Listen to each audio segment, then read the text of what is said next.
That's the number one challenge. But if he's healthy, secondly is Anthony Davis. All right, Anthony Davis last night was a step in the right direction. He has not been the guy that he was last year at all this season. Even before the injury, he wasn't playing up to his standards.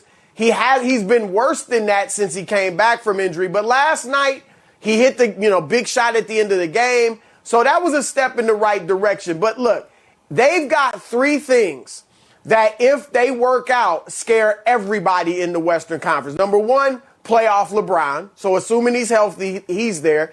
Two, Anthony Davis playing near the top of his game. And then three, defense. They are an excellent defensive team, one of the top 2 or 3 in the league, and they maintain that without LeBron and AD. So when you do those things, and they've got some decent shooters as well, then you're going to have a shot. So if LeBron's healthy, I'm still high on the Lakers' chances of getting to the finals. Listen, one of the great stories, I think, in the league this year, it's fun, is the New York Knicks. Now, I think offensively there's limitations, but when Julius Randle was a Laker, they didn't know what to do with him because the Warriors were hitting all these threes, and they were trying to duplicate the Warriors, and he was like Zion. He gives you twos. He gives you effort. I don't know if they're built for the postseason, but I kind of buy him, right? The way in which they play. R.J. Barrett now is a real player. Yeah, I'm with you. Look, early in the season, even halfway through the season, I was making fun of Knicks fans because here in the New York area, people aren't even thinking about Brooklyn. All right, it's all about the Knicks, the mediocre Knicks at that time. But I've seen the light. I like what they're doing. Colin, over their last 39 games. So people are talking about this stretch where they've won 12 of 13. You can go basically 40 games, and they have a record. They won 66% of those games. That would be the second best record in the East over 82 games.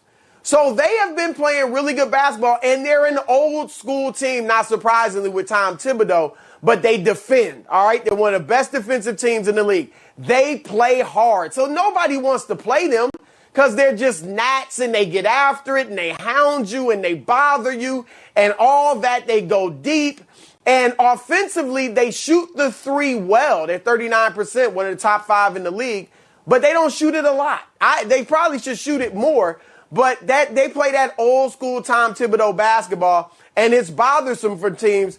But you're right, second round right now to be Philadelphia.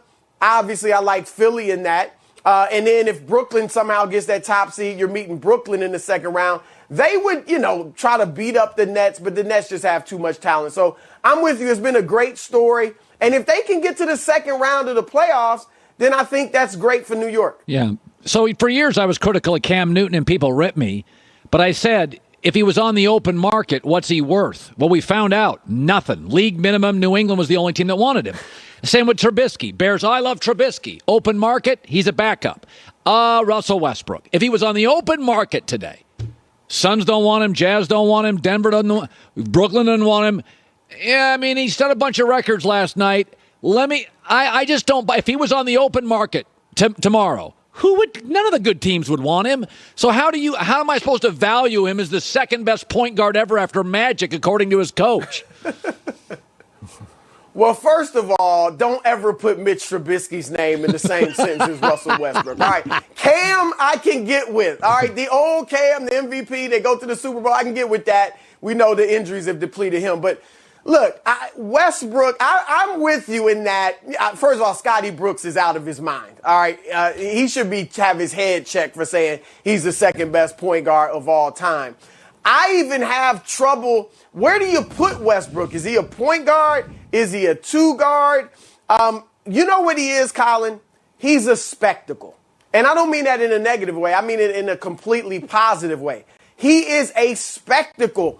And I would argue he's one of the top 5 most athletic players the game has ever seen. LeBron, okay. Yeah. Not in this order. LeBron, Wilt, Jordan, right? Yeah. Iverson maybe, and Russell.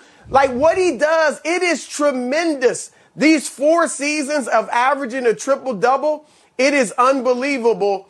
And he is like Allen Iverson. Allen Iverson was iconic. He was tremendous. But I don't know that I would have wanted Allen Iverson on my team as a coach or a player. Right. I mean, he was hard to. He played with Carmelo in his prime. They never won. They didn't win a playoff series. He played with Chris Webber. Chris Webber averaged 20 and 10 the year he played with Iverson. Andre Iguodala was there, and they didn't even make the playoffs. Iverson was 33 and 8 that year. They didn't make the playoffs. Iverson and Westbrook are just great individual phenoms. That's what they are. You're going to have trouble winning with them. Now, in fairness to Russ, he's played with great players, but he has won, 11 playoff series, and he's been to a finals. Yeah. And he's been to conference finals. Iverson only won 6 playoff series. And other than the year he went to the finals in 2001, he didn't win a lot, never got past the second round. But if you gave Westbrook a Larry Brown coach, like Iverson had that year, and you just built a team around Westbrook's unique skills, grinders, rebounders, defenders, and guys that could shoot the three, it's not out of the realm of possibility you could have had a run like Philadelphia had that year. So they're very similar.